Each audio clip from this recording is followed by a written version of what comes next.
Committee is meeting at 7:01 p.m. Attending is the Climate Resilient Council.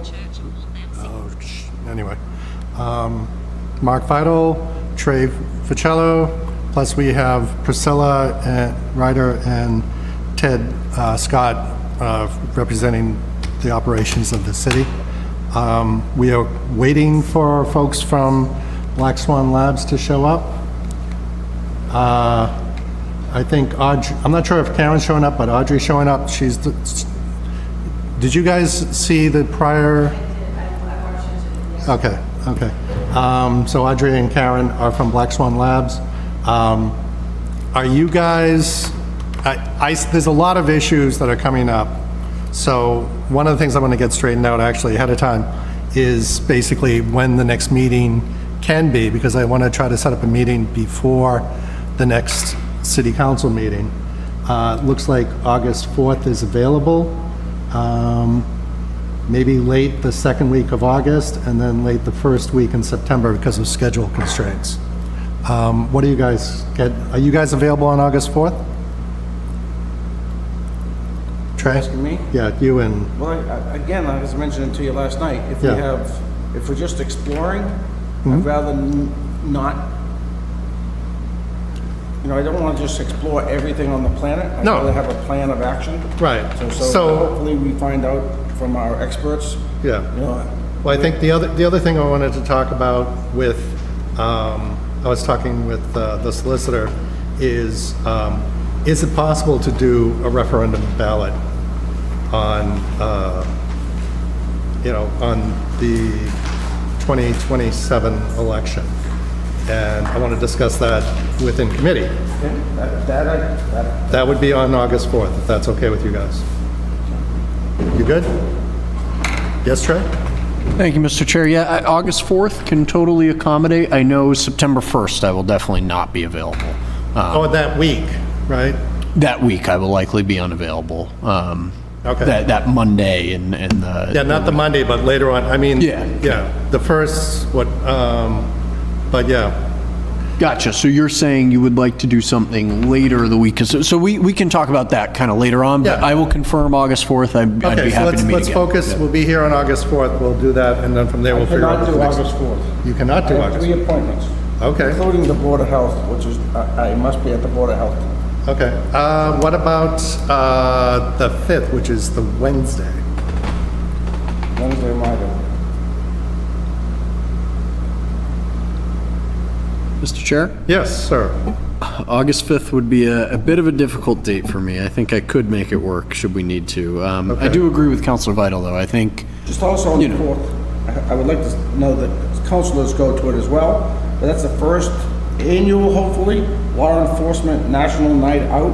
On what day? It's kind of the 4th. Oh, Starts at 4 o'clock, goes until 8 o'clock. No, it starts at 5 o'clock and goes to 8 o'clock. I put 4 o'clock to set up. okay. So, Okay. that's supposed to be a big kind of thing that the police department's doing, so hopefully us councilors will support that. So Oh, absolutely. So the 5th doesn't work, how about the 6th? Mr. Chair, Yes, sir. I know I'll definitely be out that evening as well. I'll be working, but, I'd be happy to kind of figure out a date, pursuant to this meeting tonight, see what we come up with, see what our next action steps are. Obviously, it sounds like we have some idea, right? A referendum question we need to discuss, and we'll have more info, Right. but, What about the Monday night, Monday the 3rd? again, kind of depends on what time, I'll be candid. Okay. I know I have a work event from 3 to 5 that afternoon, but I'm sure I could get back here in time for, 7:30? yeah, for 7:30, I'm sure I could do that. Okay, so let's right now assume it's going to be on the 3rd. Is that okay with you? It is? Okay. And I'll confirm it with the city solicitor, make sure he can show up for that. Okay.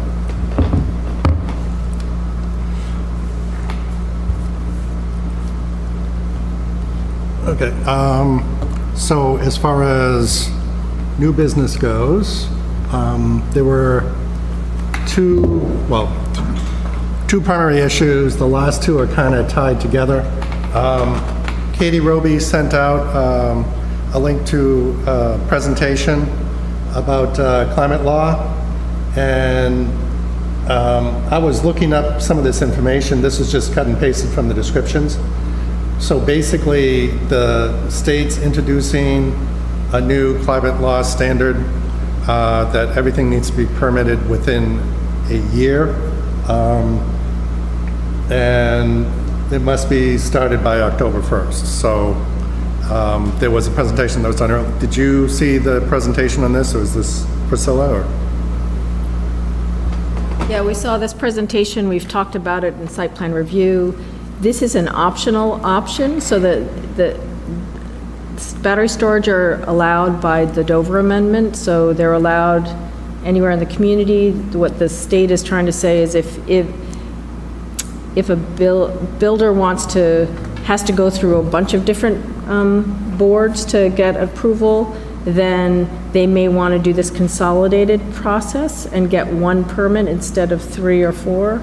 Sure. And so we're working with legal to figure out how how that sets up, because you want it to be in place in case somebody wants to use that. Right.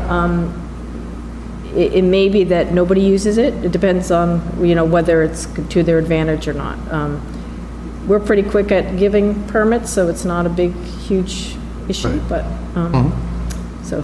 Yeah, I mean, that So was- we're working on that, and we're trying to figure out the legalities. The state is still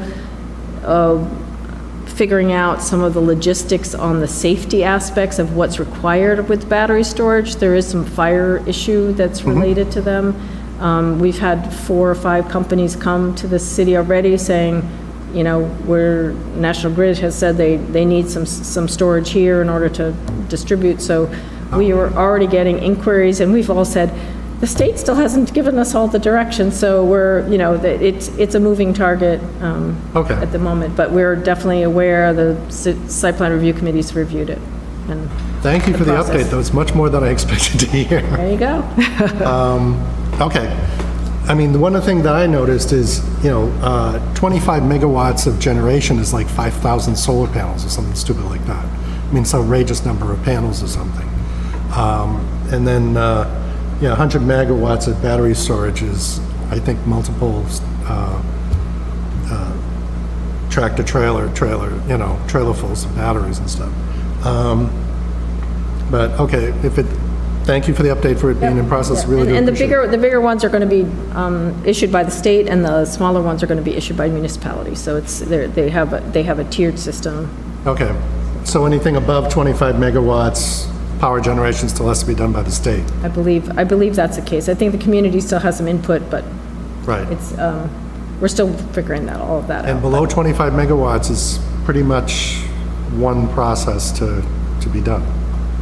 It can be, it can also just use the existing system. It just depends on what hurdles they have to go through. Okay. And we're expecting that by October, we will have a system that's in place that if they choose to use that option, Okay. we have it ready, so. And you think you're going to be ready by October 1st? That's what we're working on, if that's what's required. Best of luck with that. Okay, so the second and third scenario, you two were copied on the email that we got back from Black Swan Labs. Basically, the 30-inch sewer main that goes under the sewer burr in front of Countryside has the potential to, if we can capture the thermal heat, to heat and cool a significant amount of those units. And basically, the state has a whole bunch of grants and incentives and they want to make this happen, specifically because it's also low-income housing, affordability, and everything. So I think that is a microcosm of what my proposal is trying to do, because basically you have the landowner who owns the building, owns the property.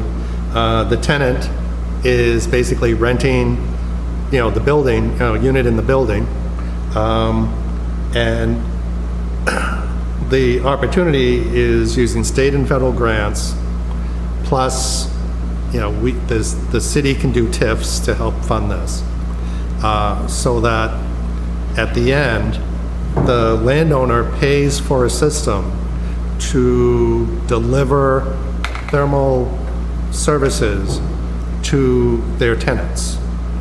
And the city is the role, basically, the utility is a broker between the two. So, whoever, you can have multiple situations where landowners may have thermal exchange networks in place, either through geothermal wells or, wastewater heat extraction. And then they sell it to the city as a middleman, and then the city sells it to the actual tenants. And if the tenants are on the same property, it doesn't matter, it's still the same. If the tenants are a couple of, lots further ahead, still doesn't matter. The landlord is still making money, you know. In this case, because of affordable housing, you know, the city, the state's providing a lot of incentives to do this. Last night, after the city council meeting, I was talking to the developer on Forest Street that wanted to do the Forest Street extension. And I said, would you guys be interested in developing a thermal exchange network to sell heating and cooling to your clients? You made it in. Congratulations. Can you sit in the well with these two? Yes, you too. You answered enough questions yesterday. You deserve to be in here. So Audrey, Karen, that's Priscilla, and Ted. Hi. Nice to meet you. Okay. I appreciate everyone being in the well for this. So what I was just doing is talking about the thermal, you know, the potential of the thermal exchange project for the Boston Post Road East, the Highland? No, what's the, anyway, the project. The wastewater energy thing? Wastewater capture, okay? The Mass DEP wastewater energy recovery grant? Yeah, yes, okay. So what is the process required to submit to that grant? Because you guys said that you'd be doing it through Black Swan Labs. Can you just do a, Yeah, I can answer that. So, and speak into the mic if you can. sure. So the phase one is the feasibility study only, which is what you'd be starting with. It's a $15,000 grant. And a lot of it is very basic questions about your town, your organizational structure, and the energy use of your sewer system right now, like the flow rate, things like that. So basically sewer information. And then there's a project narrative, which we can help draft for you. We've done this for South Hadley, where we answer questions about, like, what is sort of your vision for this project. It does not have to be extremely detailed, because part of the feasibility study is figuring out what's possible. So it's really like a 1 to 2 page, a couple of key questions of your organizational structure, who are the key people, and sort of what's your proposed project. And in this case, we're proposing a feasibility study to explore this, and where is it, and who does it serve, and things like that. So the first phase is a very relatively simple grant. It's nothing that your DPW or your sewer folks have not done many, many times. Okay. I even have all the questions that I can forward to you. Sure. One other quick thing is that this is a little bit more nuanced than probably necessary, but the DEP recognized that the way they structured their grant application was not differentiated enough for the 3 phases. And when we asked a lot of questions about just phase 1, was that really necessary for just phase 1 applicants? They're like, you know what, we're gonna kind of redo the phase 1 thing, and we'll post it on our website. So there's going to still be a little bit more revision, my guess, making it even simpler. But for now, we think we know the majority of the questions, with possibly a few tweaks that'll come out in the next 2 weeks or so.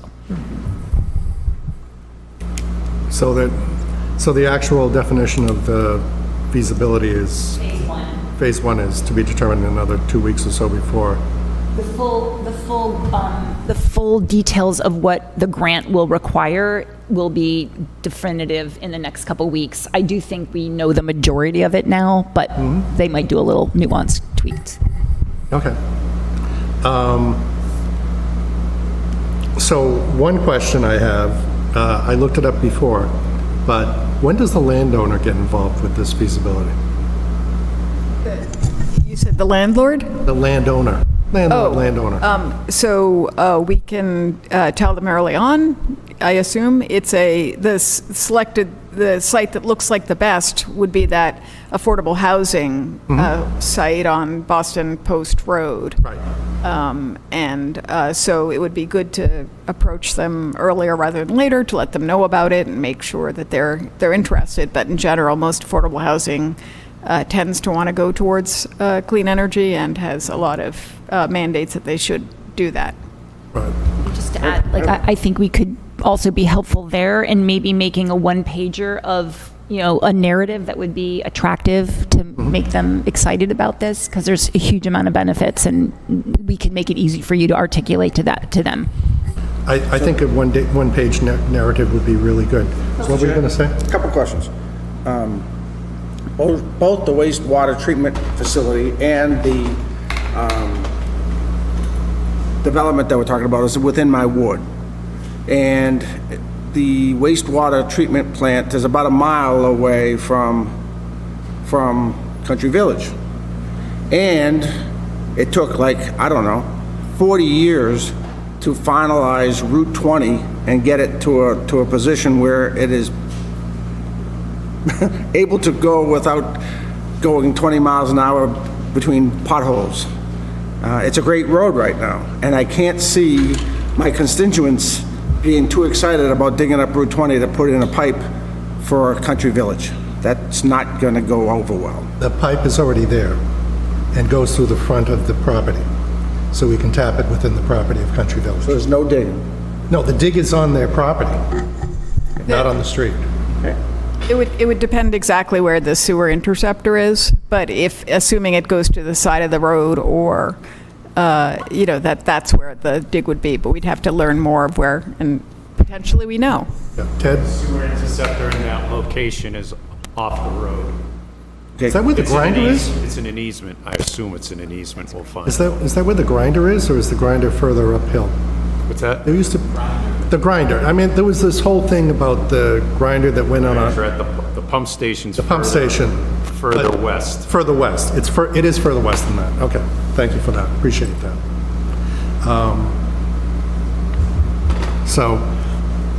Okay. So basically, okay. The question I have basically, who reaches out to the landowner? Should I be the one? Should you guys, Happy to do whatever you think is better. Yeah. Potentially both of us, Yeah, all three of us to be, maybe? yeah, okay. Might make sense just to have like a dedicated meeting to think that through and, be really, thoughtful and nuanced about it. Yeah. Yeah, okay. Well, I mean, part of that is to figure out if this is something we can start rolling today, would be good. Yes, Ted? Or were you going to comment, or are you just trying to turn the mic on? We don't have to be right on top of the mic and pick Yeah. up. Yeah. Yes, sir. I have another concern. The buildings there are 50, 60 years old. I suspect they don't have a whole lot of infrastructure that you can put new piping in to each of their, different apartments. That would all be within the property itself. And That's right, but I mean, that's still part of the project. that is still part of the project, yep. And also, basically, I actually know people who live in those projects or have lived in those projects, and the heating system is basically a classic electric baseboard heat type thing, central heat like that. It's, people spending $500 to $800 heating a one-bedroom apartment. So I think the opportunity here is huge for us to do it. Yeah, it depends on what kind of heating system they have. I'm sorry, what? It depends on what kind of heating system they have. Yeah, And yeah, that will, but we can find out. yeah, that's all electric heat. What I understand, it's all electric heat, like, Yeah, and this would radically lower their energy bills and their electric bills in comparison then, if it is electric baseboard. Can I ask a question? So sure. the first step would be to get the grant, I assume. So what do feasibility studies cost normally, and how much is the grant? We've been told by, the feasibility study is for $15,000, and we've been told that you can probably get something pretty close to that. That might be the right price, there might be a little bit more, we could figure it out. And the second part is for design, and that's for up to $100,000. And again, depends what you're designing, how much it costs. And then the third part is for up to $750,000 for the installation. And Karen, I got that right? Yes, you did. Okay, good. I noticed some feasibility, when I think feasibility study, one feasibility study I saw didn't have anything about money. Are we talking feasibility studies that talk about money? I'm assuming you could decide what you can get for $15,000. I'm assuming it does not have to do with the economics of it, but more, is it technically feasible to get it done? To get enough energy to make it worthwhile for you?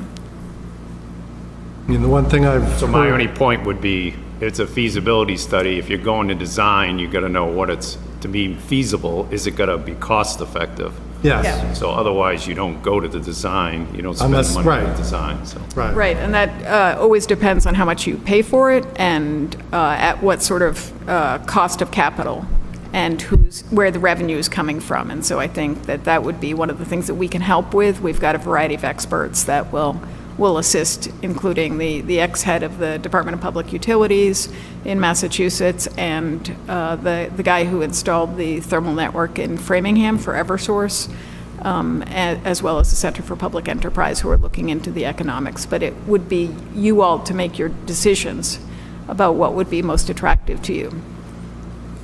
So I have a question, and I've looked around, and maybe around the world they've had them. Where close to us did they actually tap into a sewer main? So they're doing an installation in well, they have one in Washington DC at DC Water. They're doing an installation in Syracuse using the county's wastewater treatment plant there. And it's not installed yet. Yes, they will be doing it. At the plant or in a pipe? They're taking as I understand it, the effluent out of the plant Yep. afterward and taking it to a separate pump house that they'll build, and then to have a heat exchanger there to transmit just the heat to the clean water that goes around the neighborhood. In Vancouver, Yeah, Yep. not near us. Yep. Thank you, Mr. Chair. hold on. Not that I know of at the moment. I can't think of any. Go ahead.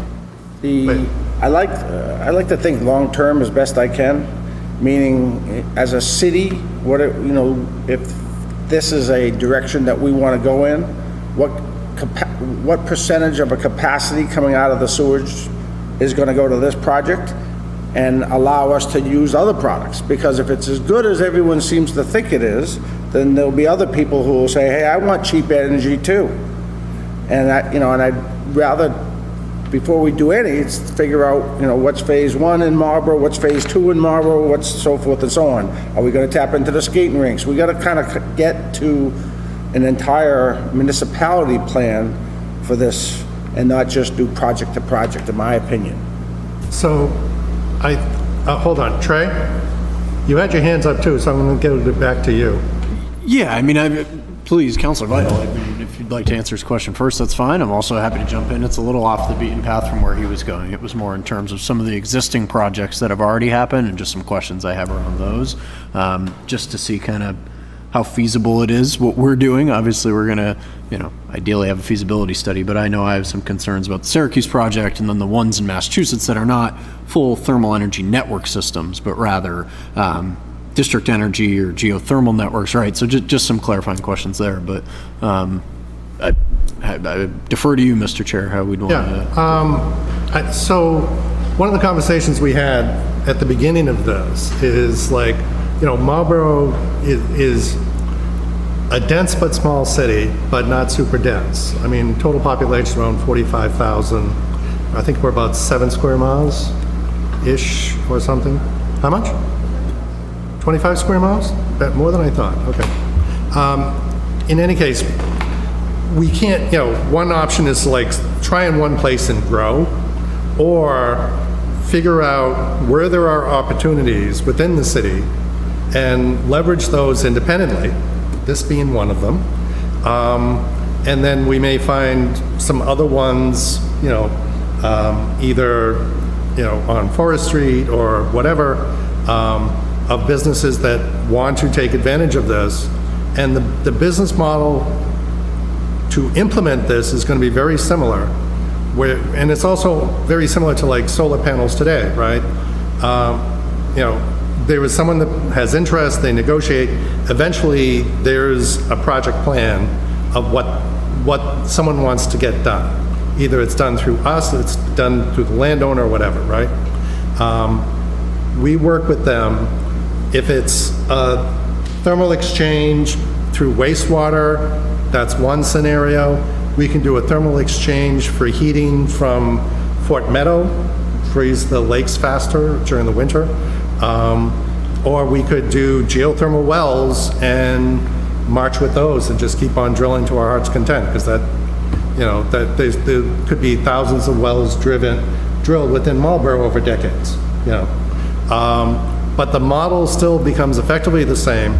You have the landowner who makes the investment to utilize the resources of his land to capture some degree of thermal energy in his property.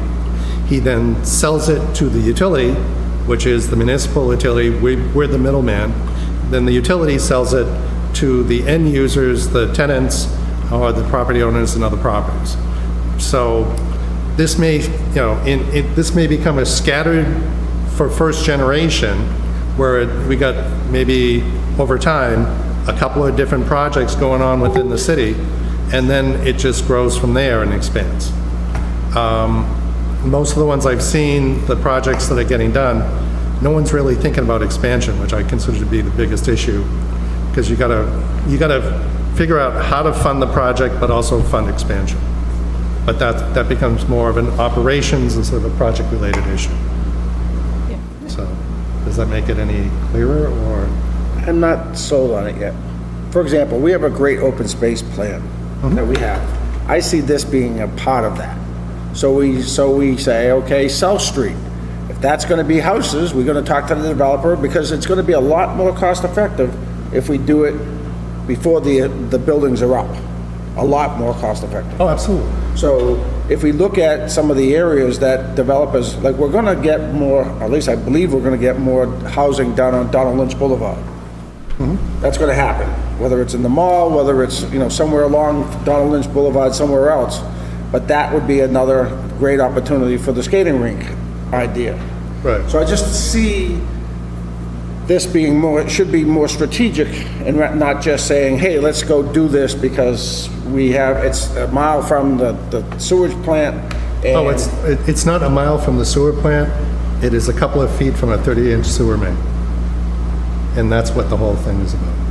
that main goes farther up. Oh, true, but we just have to East check. Main, right? So, I Yeah, mean- that main is the sewer berth that goes up to Phelps. You're not getting seeing my point here. I know you're getting excited Yeah. about this project, and I'm excited about the project too. Yeah. I just would rather slow it, not even slow it down, but just say, okay, what are some other opportunities that we long-term want to look at here within the city?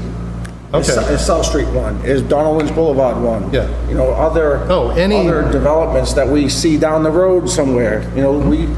If this is such a cost-effective model, then I would think that developers would be jumping over hurdles to get to it. I think that we should be working with future, with businesses that are planning to move in the city. They should be aware of what we're trying to do here and ask them to get more involved in it, because there's a lot of businesses that are interested in trying to basically get greener for many reasons. That's why there's, you have a chief sustainability officer for many businesses now, because they're looking at sustainability of the business overall. And, I think that, I don't want to be a fly in the ointment here. No. I want to get a feasibility study. I want to get us looking at this as an alternative. right.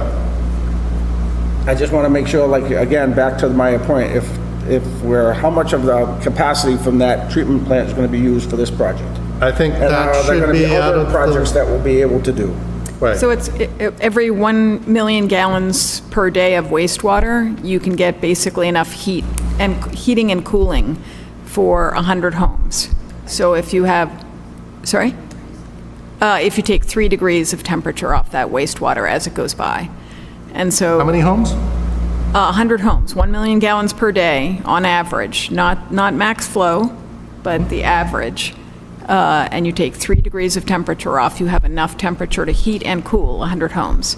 So if you have 20 million gallons, you got enough for 2,000 homes. And I don't remember what your wastewater treatment plant flow is, but you can use that as a basic concept.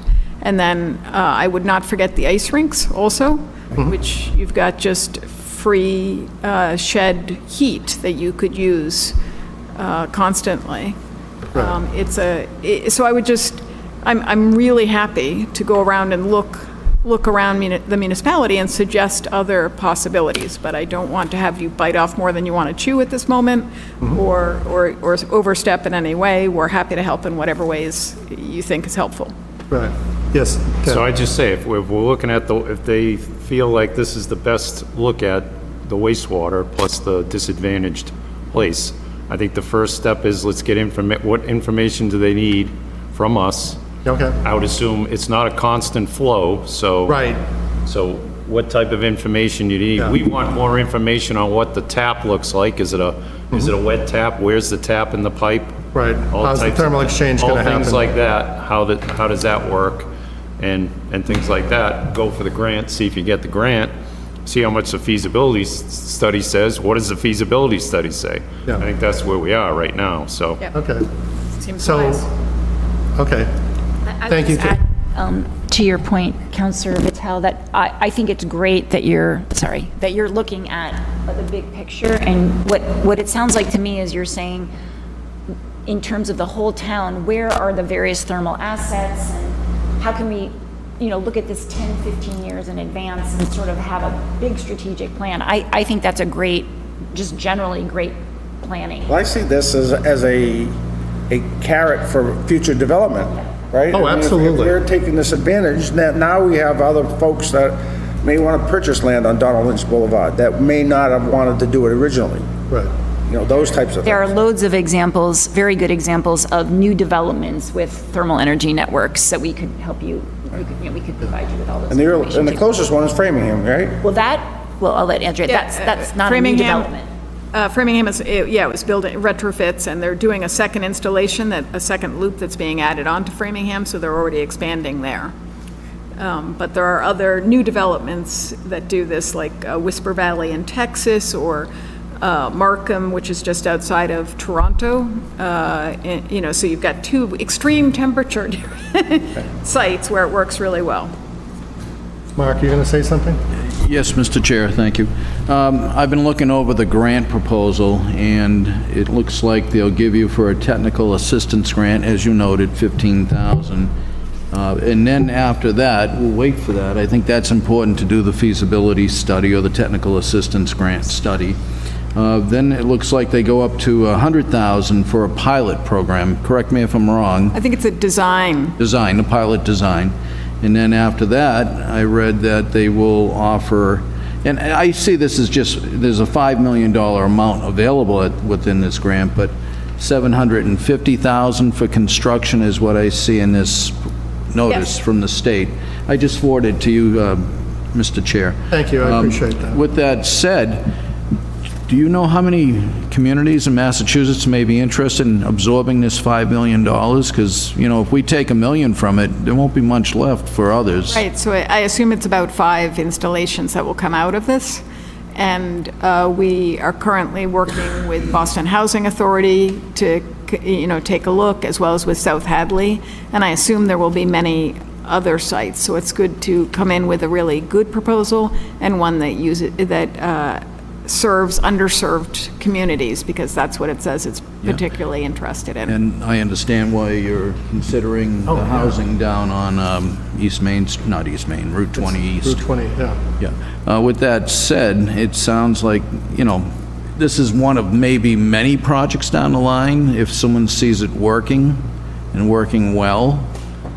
It was Right. mentioned the new housing going in, this could be like the jump start to going to other locations, and I just don't know how much, it seems like whatever energy they take from the wastewater, will that affect will it lower the wastewater temperature by the time it gets to the plant? That's my concern. So I think it has a while to go through the ground after that before it gets to the wastewater treatment plant. So by then, it will probably have picked up those 3 degrees or lost those 3 degrees, whichever, it'll equalize to what it was before. Boy, what a way to harness energy then, Yeah, it's waste energy in the, Yeah, in I just didn't- wastewater.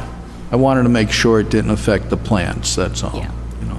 I would just add to your earlier point about the limited amount of grant funding and the fact that it's rolling admissions, that, this is a rare opportunity to have almost $1 million of state aid for something like this. So if you want to just focus on getting that feasibility study in, and then you'll get a lot of information that will help you decide what you want to do going forward. I mean, you just saw the grant. It's not that heavy lifting. I mean, it's going to take time. Everything takes some time, and you have other priorities perhaps, but it just seems like if you want to get your hat in the ring on the earlier side of this and get some information, this would be some very nice amount of money for Marlboro to move forward. Well, and it's interesting if I may, Mr. Chair, just one more comment. Within the grant information, they do state they do suggest matching funds for the 150,000 and for the 750. It said it may be helpful. The way it's worded is interesting, so. But again, we'll take a look at the feasibility. I would hope we go to at least the technical assistance study, the feasibility study, and then we'll see where we can go from there and what kind of funds might be needed if the state is looking for matching grant money. If not, they didn't say you had to. When you read it, you'll see. It's very interesting the way they worded it. So if it, maybe for the first project, if they're going to give us the entire amount without matching grants, that would be fantastic. But I have a feeling if you're a business or someone, they would probably be looking for that. But we'll see where it goes. But I was very interested in what the state DEP, the Mass DEP has put out on this, so. I mean, some projects are going to be modest in scope and won't really need much more than the actual amount of the grant for the design. But if you have, a substantial project, that's where they're probably talking about what are you planning to get for extra money. So starting small may be the way to go, it sounds like, if you are not interested in matching the grant money. But thank you, and I appreciate all your assistance as well. Mr. Chair. Thank you. I just want to say one thing before I go to you, Trey. I saw this when you sent the information about it, is like, this is a microcosm that shows the opportunities and issues that get confronted when we're trying to do this, because it just so happens that the landowner and the tenant are all on the same property. So there's nothing going in and out.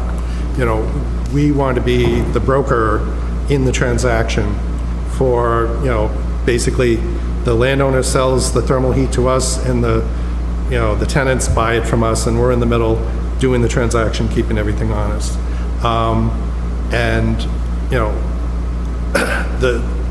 Having the opportunity for the state to cover a big chunk of this in cost for is one of the reasons why I went, oh, this is great. We can go forward with this as an example, a demonstration, and also get into, I think this may get into conversations with other landowners in the city, like what, if we're doing this I want me some of that too, because at the end of the day, what we're proposing here is the second revenue stream for landowners and their tenants.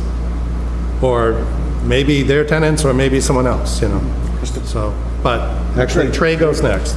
Yes, sir. Thank you, Mr. Chair. I do have a couple of questions, so bear with me, and it's kind of in relation to this whole conversation. I want to start first going back to the grant funding, this 15K grant. And I think, Commissioner Scott, you had hit the nail on the head of trying to give us direction as to what needs to happen next. That grant funding can only go towards wastewater and waste heat projects, correct? Okay, so I guess to me that indicates that the next steps here would be for this body to, the city obviously needs more information to work with Black Swan Labs to see what exactly it needs to happen.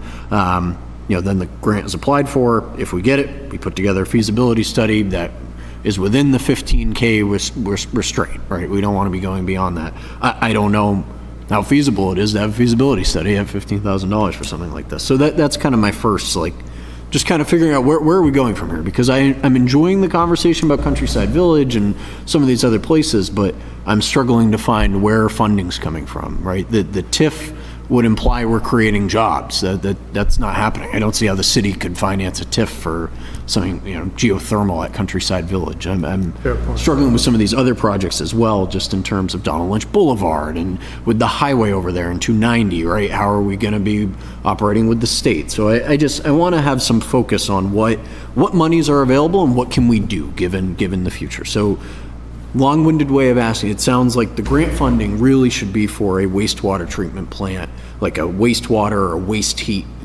feasibility study. And the DEP grant is only for wastewater. Okay. And then just kind of piggybacking off from that, I guess my next question is the city's role. I feel like I've heard a couple different moving parts, but the idea that I keep hearing is the landowner sells to the utility, and we are the utility in this case, and then we sell to the tenants. I guess I'm struggling to see anywhere else that's happening. I mean, it's not happening in Massachusetts, that's for sure. It's either colleges or universities or a utility company, National Grid or Eversource, right? The Framingham is Eversource. Even the Boston Housing Authority, the Boston Housing Authority is not in control of that. It seems like it's National Grid who's doing that. So I guess my question then becomes, what is the city's role in any of those cases, and what would it be in ours? I know it's a bit, couple moving parts. So it's a little bit of the Wild West. Sure. And there's a lot of different models out there. The Syracuse, and can you all hear me if I face this way? Move the mic closer. Yeah, it's okay here. The Syracuse model is one that might be most close to it. National Grid it owns the distribution system, and the county owns the wastewater treatment plant. And there would be an exchange of funds for that energy, for that thermal energy. There was also a model in Troy, New York, where the city was going to own the boreholes and sell the thermal energy to National Grid. So those are some models. There are some municipalities out there, West Union, Iowa, Boise, Idaho. Idaho, there we go. I can get my states right. Where they do have geothermal utilities that are run by the municipality or by a company for the municipality. So and Ann Arbor is about to install one too. So there are methods like that too. You should go through and figure out what you want as a city. Right, so we shouldn't, I guess the reason why I ask is just, it seems like the conversation is really predicated on the fact that the city is the utility in some way. Right, but that doesn't necessarily have to be the avenue in which we go. Yeah, That's the clarification. And one thing, can I just add one thing?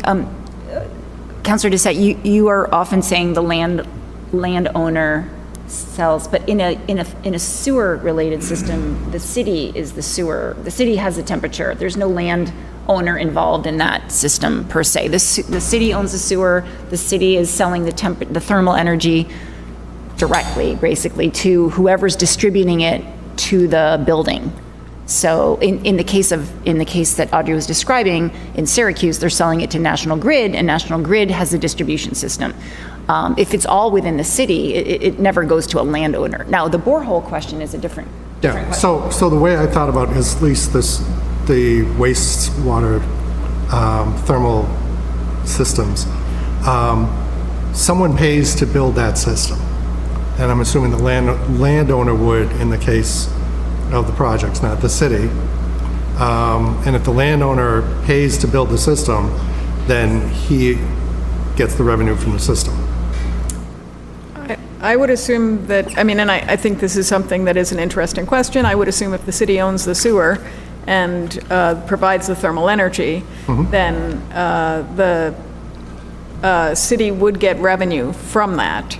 And I don't know if the city would prefer to have the landowner pay for the technology and, to take that temperature or not. I would think the city would want to have that technology because it would be affecting their system. And they would want control over it, but I do not know. Right. So, there's got to be something there for the landowners to basically benefit financially from the situation.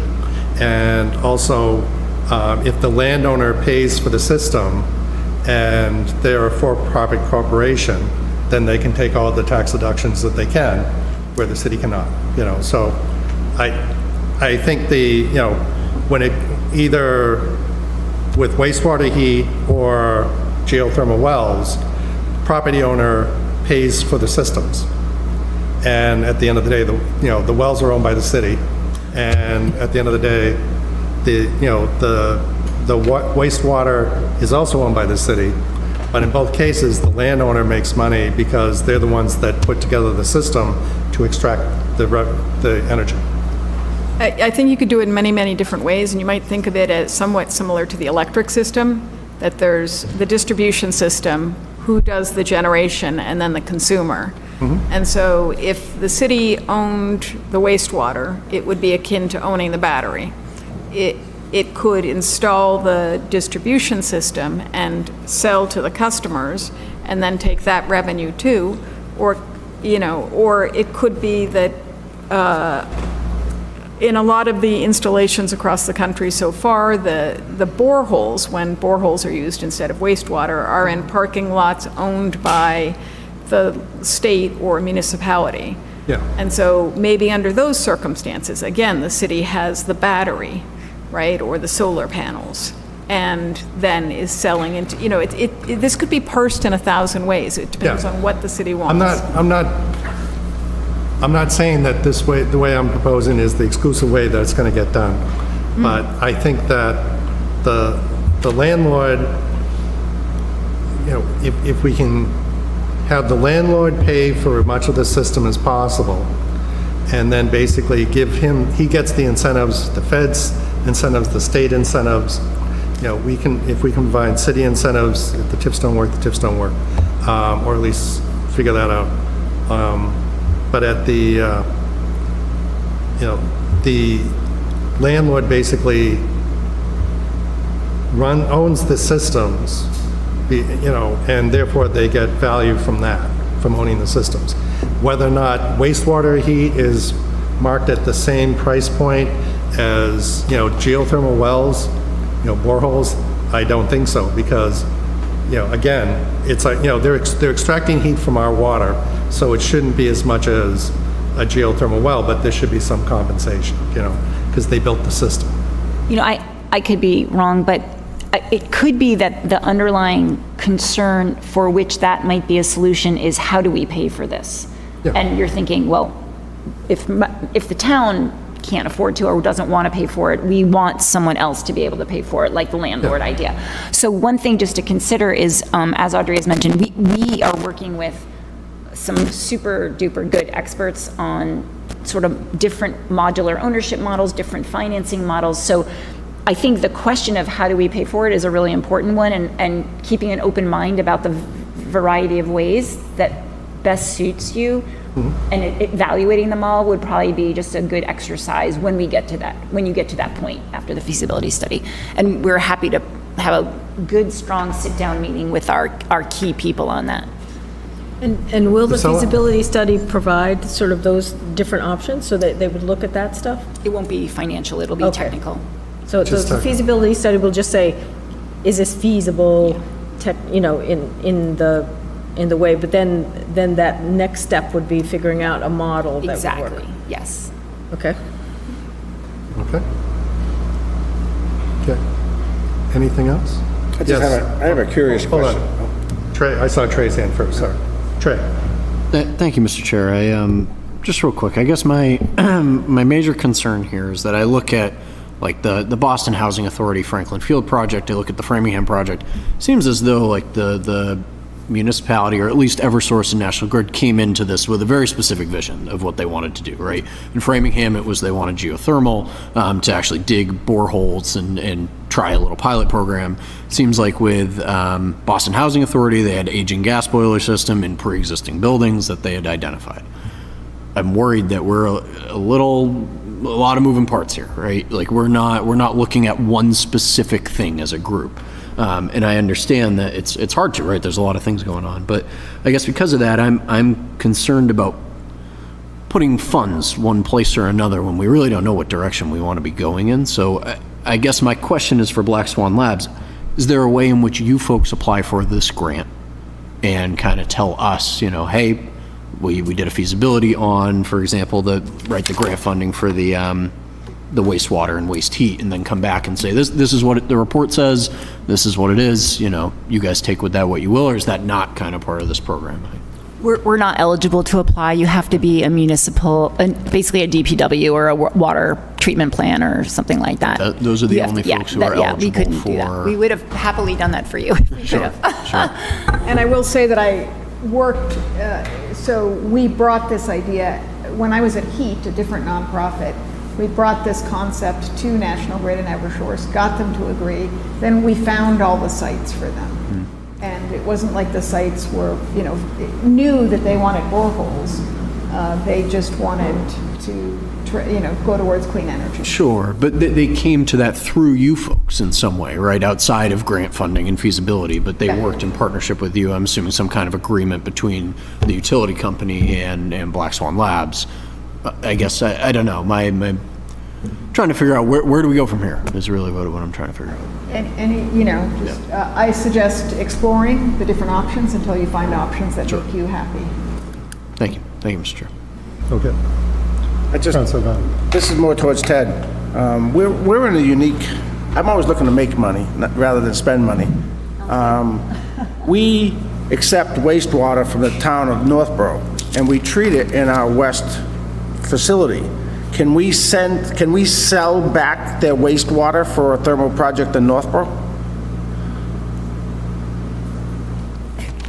Well, we do charge them for the service, Yeah, but you could, there's all kinds of possibilities. I mean, but what, is it practical? How do you get the thermal energy to them in the street or anything? I think that, I think the best thing to do is, they've made a proposal on wastewater, there's grant money there, use the grant money. This is a case where you're right on top of it, you're not transmitting it everywhere, so have them help us with the grant, and then take it from there and see where it goes. okay, so, thank you, Ted, I appreciate that. I mean, I think that a grant for this small piece as a demonstration, I think is critical, because it shows viability, even if we, you know, depending on how far down we go. So I think that there is an opportunity here. And would you four here be interested in working offline and getting the first draft of the grant in place for the study, you know, basically for the Boston Post Road East project? I think that would be great. I would suggest also talking to the people, the building owner, to make Yes. sure, to get some information on the building. Yeah, to yes. Make sure they're interested. President Austin, what were you going to say? So I am very concerned about committing city resources when we really don't know what we want yet. I believe the mayor's not on board, Ted and Priscilla are being kind. I am concerned of using their time and resources for something that's not well-defined. So you tap into the wastewater system. The planning board's put it perfectly. What guarantees someone's going to use it? I'm going to get rid of my fossil fuel supply system and use geothermal. We are so far in the infancy part of this that committing resources, from my perspective, is really premature. I think your focus would be better to get National Grid to try to develop a pilot program here in Marlboro versus trying to say, we're going to set it up here.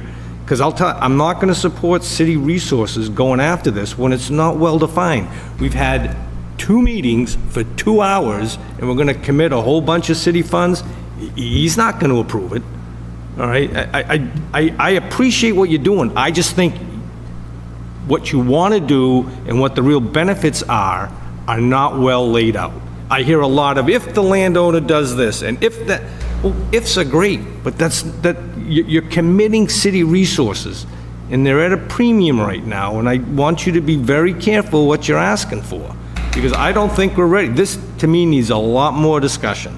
I'm not shutting it down, but I just think we're way too early in the process to say, you know, Ted, Priscilla, we're going to have you stop what you're doing and focus on geothermal. Thank you, Mr. Chairman.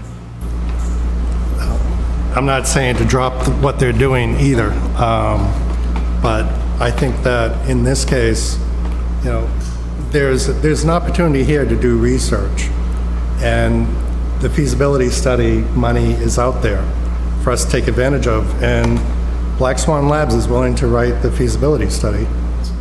So they just need input from the city to actually get it done. So, the mayor's here. Would you like to comment at all?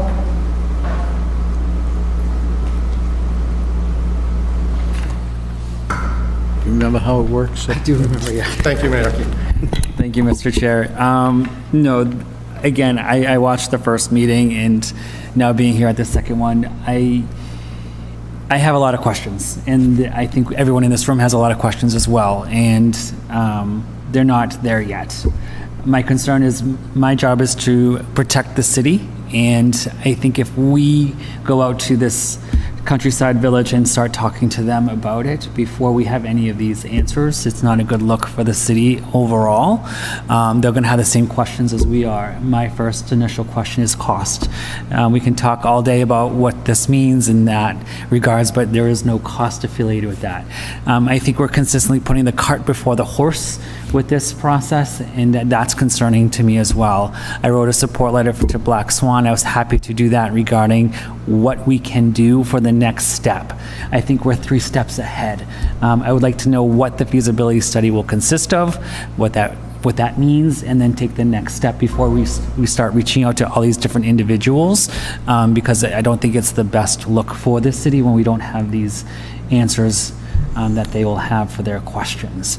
Again, I'm totally on board with this. I'm here obviously because I want to support this project.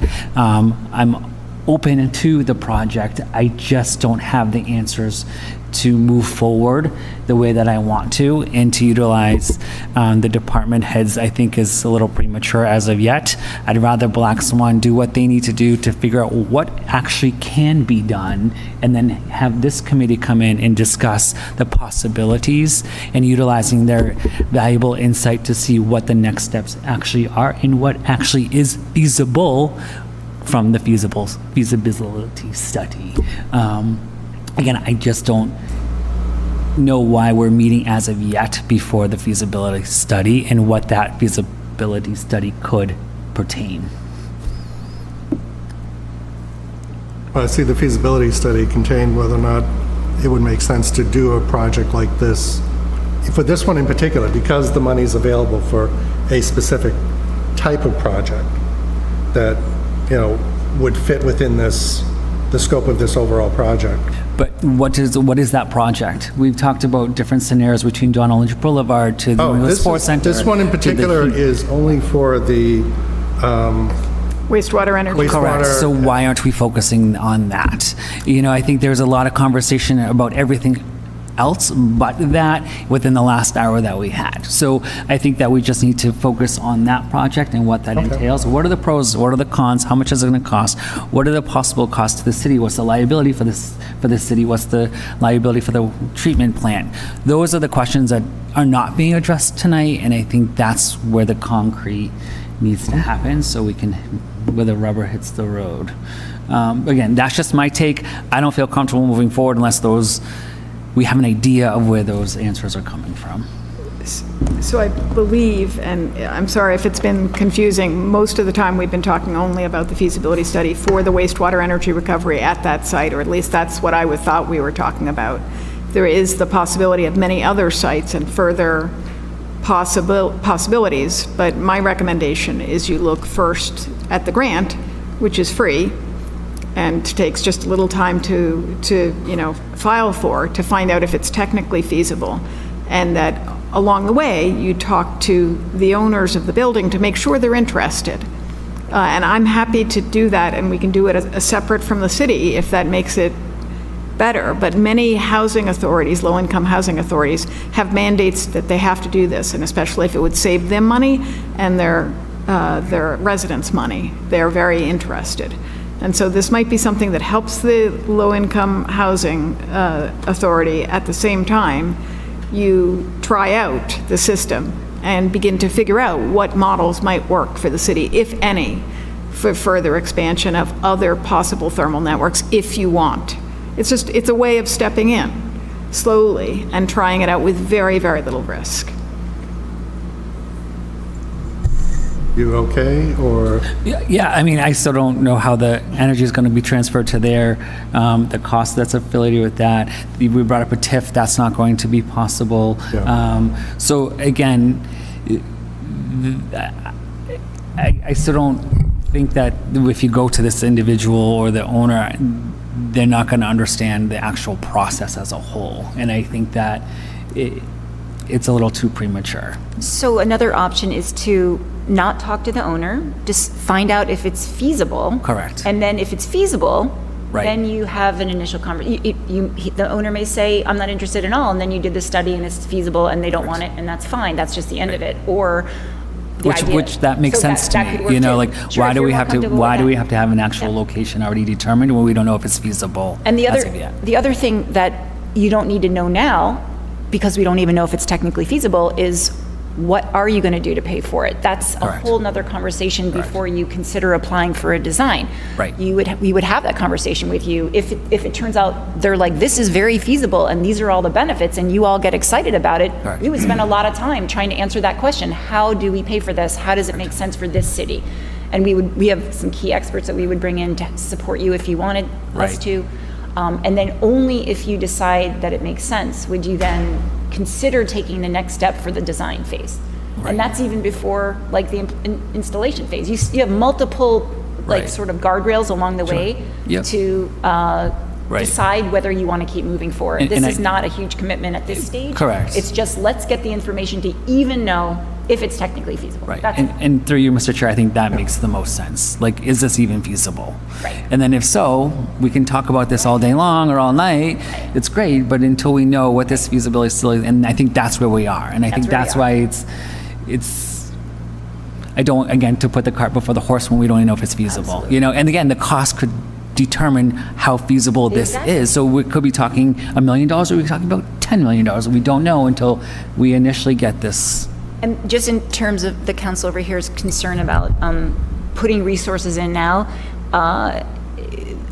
from what I understand, the only resources would be, because we're happy to help with the grant, it would be the part of the grant that is specific to Marlboro's system that we wouldn't know without your data. Right. So we would do a lot of the project description and anything that would be helpful for you, and then you would just plug in, you know, I don't know how many hours of staff time that would take. You probably have all this information on every other grant you've written, just about. So hopefully it would not take a lot of DPW staff time. I So- just can't have my department heads take the lead on this. Right. was that? I just can't have my department heads take the lead on this. Like, it's just not. Yeah, we makes would the help sense. in any way we can. Correct. Yeah. No, and I get that. I just want to make sure that we're clear that, like, we have a city to run. And Yes, that's the main priority. That's so, right. You know, but. Okay. Councilor Arnold?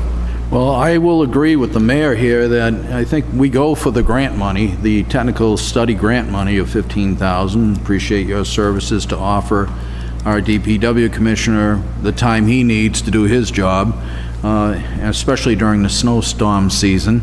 I'm sure you'll be quite busy, Ted.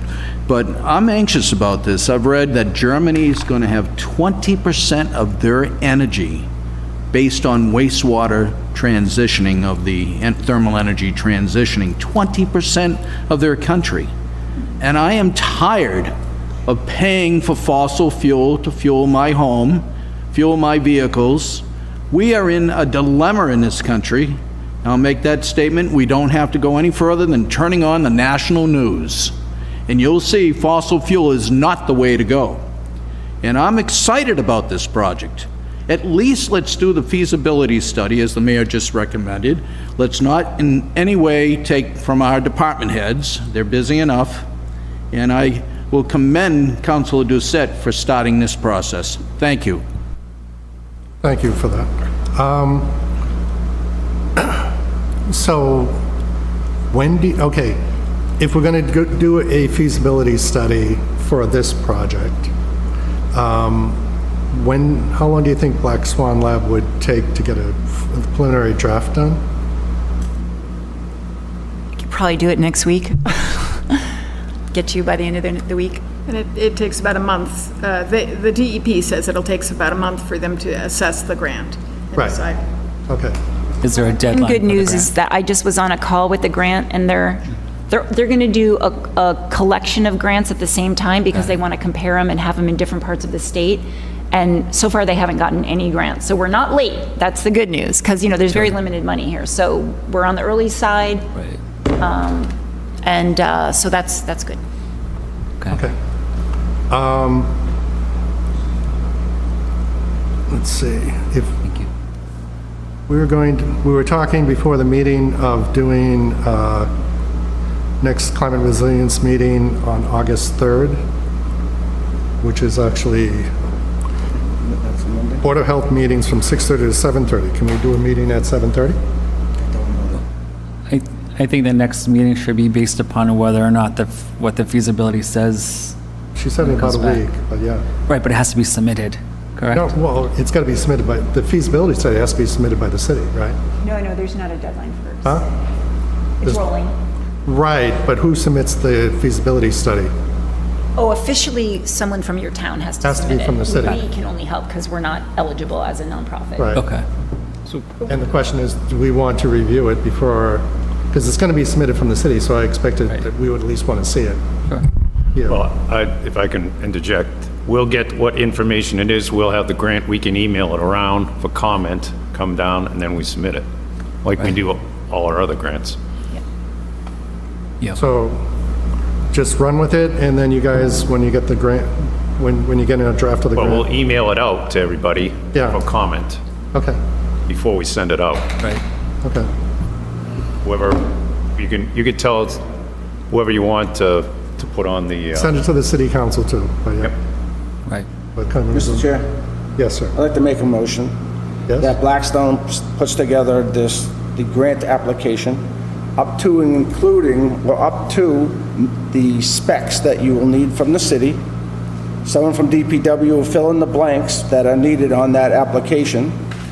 And then commissioner will, once it's all been done, the commissioner will send around the application to everyone in this meeting, including the mayor. And then we will decide whether to send it forward or not. That's my motion. Okay, motion has been seconded to, do you have a comment, Trey? Thank you, Mr. Chair. I know I was just doing a little bit of homework about the grant, and I guess my question is, what does this lock us into? Because, I mean, I'm reading here, there's 3 phases to the grant process, like we discussed. Are we now locked into going forward with after the feasibility, a project design and project construction? No. Okay, because I'm seeing a little bit of conflicting information on the internet about that. But I also know it does say that nonprofits can apply. The issue is because it is the owner of the wastewater treatment plant that has to be the final applicant. But I just want, we are not locked into anything beyond the energy assessment feasibility study. But again, I go back to, I'm not sure why we need a motion for what we've just discussed, I guess, is where I'm a little, I get it, it's to formalize this, but. Yes. Fair enough. I guess it seems like the mayor is on board with this, so Commissioner Scott is as well, but I am just concerned that we're locking into something that is going to keep tumbling. So I can, the way I see this, right, is that each of these stages is basically a gate, okay? You know, are you going to take it serious to do a feasibility study? Yes, then you get the feasibility study. After that, okay, do you want to go forward with the design? Okay. Then we would decide then to go for design. And then for construction, that's the 3rd step for construction. So it's just the 3-step process. We're not locked in, but there's a sequence. And we can stop with feasibility. If we find it's not feasible, we're done, right? You know, if on the other hand, we find it feasible, then we got to start taking it more seriously. And they can't make you apply for the design phase 2. They can't make you to apply for any other phase. So, Sure. Yeah. Sure. Thank you. Okay? Yes, President Larson. Thank you, Mr. Chair. Can you restate the motion? I make a motion that Black Swan will put together the application for the feasibility study up to everything that they can do other than the specs from the wastewater treatment plant. That will be done by DPW. At that time, Commissioner will send around the application to, So hang on, so that's a one long motion. If you're gonna write all that down, I can't wait to see your report, Council Doucette. What is the motion? the motion You is... can't just keep adding words and stuff to it, that's not a motion. The motion is that this committee will go forward with the feasibility study. Concise enough? So you don't have council approval, nothing needed. If the mayor wants to take it on, that's his job. But you're going without any council input, other than the 5 members here. So you don't know if you got, and don't tell me you talked to No, people, that I- doesn't go well. No, I agree. You haven't reported anything out to the city council. That is true. No one's aware of what's going on, all right? I am just I was nervous talking to we're gonna Sarah be about commi- this earlier today. I am nervous of Ted's and Priscilla's time, all right, that this project is gonna undertake without any real data that shows it's gonna work. I hear a lot of some place in Idaho and this place in Framingham that I haven't seen a scratch of data that says it works. I admire the effort, but I still think we are way early in the process. My opinion. Thank you, Mr. Chair. Okay. Yes, Trey. Thank you, Mr. Chair. I think I'm coming from a similar place as President Ossing in the sense that there seems to be buy-in from the mayor, there seems to be buy-in from the department heads. I'm not sure why we're going forward with a motion that, as President Ossing said, the last meeting, we didn't report anything out from this committee, even though we had a meeting, right? We're now having a second meeting as a committee, and we've yet to report anything to the council about what we're doing here. And hopefully the other councilors are watching, but they might not be, right? They're not on this committee. So I do worry a little bit that moving to commit the city and our resources, albeit modest, because thank you, Black Swan Labs, if there's buy-in, there's buy-in, and we can move ahead. I don't know why we're making a motion. I would like it to be reported out, first off, Yes. at the next council meeting. But again, that's in August, and, are we, I assume we're meeting before our next council meeting in August again. So I don't know. I'm also weary of the timeline in which we're doing this, the speed at which we're doing this, which is great. We should be working hard to make this happen. But again, we've had 2 meetings, so I don't, I'm not sure I could support a motion on this. But Motion, you pretty much just stated why we have a motion. The first meeting, we didn't have anything come out of the committee. The motion right now to go to the feasibility study would go to, in my opinion, should go to the next council meeting as a report of committees. And the chair would report that the committee met and we made a vote to send forth the feasibility study. Mr. Chair, So Mr. Chair, actually, let Mr. Chair, me insert I something actually here. haven't yielded my time. I hate to do that, but I was speaking before I was interrupted. I My do want to point out apologies then, I there didn't- was a motion at the last meeting of this committee. Yeah, I can't remember it because it was another long drawn-out motion, but we made a motion and it didn't come out to the council. So I'm worried that we're in a redundant So- cycle here, and we're doing it again tonight. Are you done? I yield my time, Mr. Okay. Chair. I was trying to get before you interrupted, and I apologize for interrupting you. But I had a talk with Sarah, because I was very surprised that there wasn't the minutes in the mailbox, all kidding aside. And I had a conversation with her, and she said, basically, nothing was sent out of committee, that's why she didn't do the minutes. So I had a conversation with her, she's gonna put the minutes in place, and we'll be doing both 2 or 3 meetings, depending upon how many we have, between now and the August council meeting, as far as what's going on. Now, Ted made a comment that most of the grants for this type, we approve it after the city accepts the grants. We as a council do not approve sending out grants. So basically, if the grant goes out and the state gives us the grant, the council approves that grant, but we don't approve it ahead of time.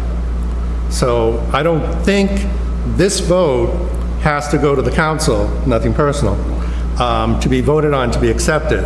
I think that we can if this works out and we get the grant, then we approve the grant when it gets accepted.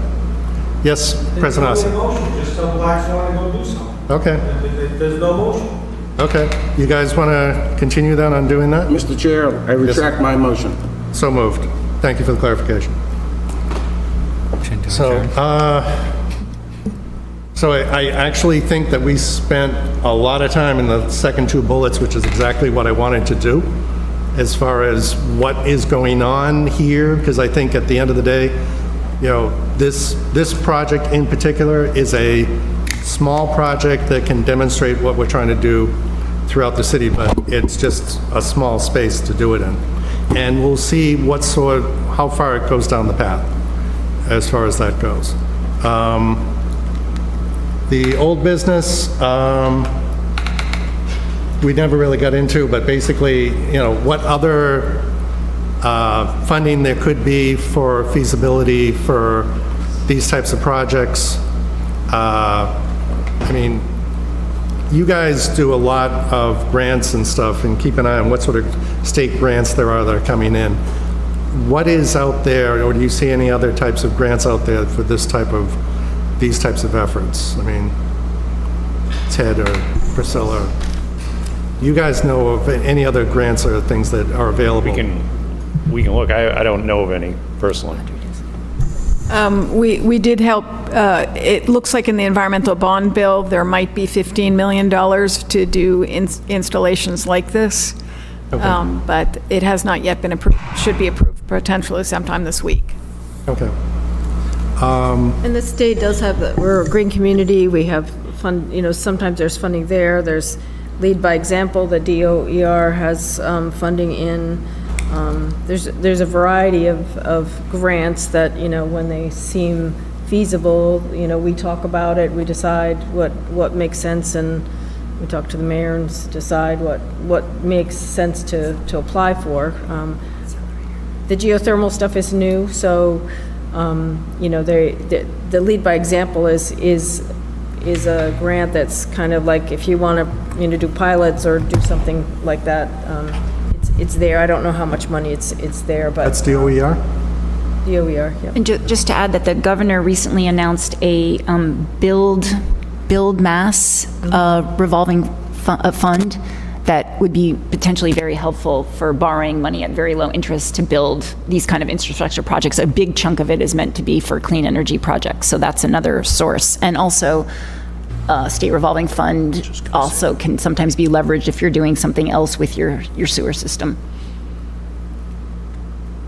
Okay. Mr. Chair? Yes, sir. And grants aren't unusual. We've seen them for recycling. You know, that's how we got to where we are now.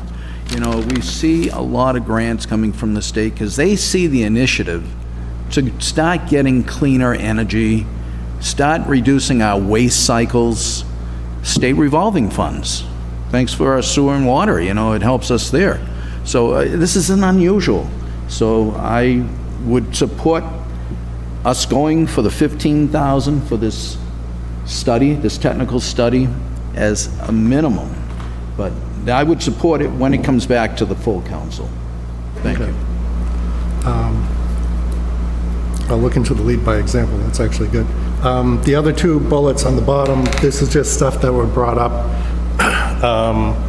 I have talked to the city solicitor about setting up a non-binding referendum for the 2027 election, because I think that's something that needs to be visible to the citizens. The use of AI in doing the analysis just on geographical geological data, and do some analysis based on that, you know, overlaying what we have with GIS. You know, there's opportunities to accelerate the use of identifying where it makes sense to do drilling, basically. But we can keep that as an item. I'm trying to get in touch with the city solicitor for the next meeting, just to have a conversation with him about what it takes to do that as a process, because I think that's an important part of this. So you guys are going to start working on the grant, and we're going to set up a meeting for in August for, I thought we were gonna do everything through Ted's email. well, I also want to get the city solicitor in here to talk about the non-binding referendum.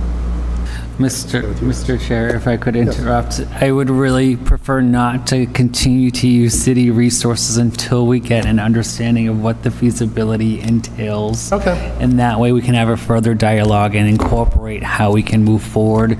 Because if the feasibility study says it's not feasible, then it's not worth it to continue to have these conversations until we understand what we're up against. Okay. Understood. Thank you. That's taken care of then. Yes, sir. Mr. Chair, just real quick, just something to throw out there kind of I don't know where this goes, but a conversation for the solicitor. I agree with the mayor, right? Not coming down here to discuss the local ballot question. I would be concerned about the political implications, right? What kind of committee has to be behind that? How does OCPF, the Office of Campaign and Political Finance, shape out, right? A referendum like that, I worry about a city council body, right, here in the city discussing that. So I would just like, kind of sending back to you, if this is something you would like to do, I would encourage that conversation be had with the solicitor, but maybe not with the committee before, I would like some sort of clarification there. I'm very concerned that could be violating some sort of campaign finance laws or some sort of electioneering Well, in that's, some way, shape, or form. honestly, that's why I wanted to get the city solicitor involved, but considering that my boss just said, wait it out. Mr. Please Chair, note, sir, I'm listening to my boss. I am not your boss. I believe we can work together in this. However, I feel that Yeah. we have to take this next step. I'm on board. Take this meeting as a win. I'm on board for this next step, and then we can reevaluate, we can reassess, and we can see what the next step is. That's So fine. it's a win for tonight. So let's call it a night so I can go home and eat dinner, please. Mr. Chair, make a motion to adjourn? Motion is seconded to adjourn. All those in favor? Okay. Meeting is ended at 8:23 PM. Thank you. Thank you.